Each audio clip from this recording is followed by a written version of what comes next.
नमस्कार जी, मेरा नाम विद्या देवी है। मैं आपके लिए घरेलू नुस्खे बताती हूँ।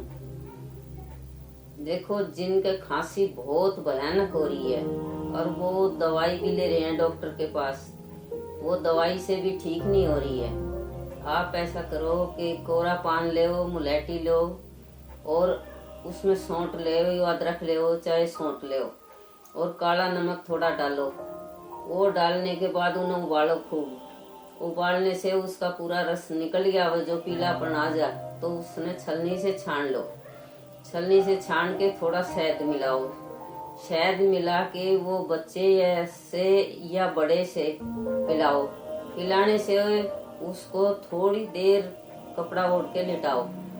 आराम से वो लेटे रहें तो उनके वो आराम करेगा और ये जो रोग है वो जड़ से चली जाएगी।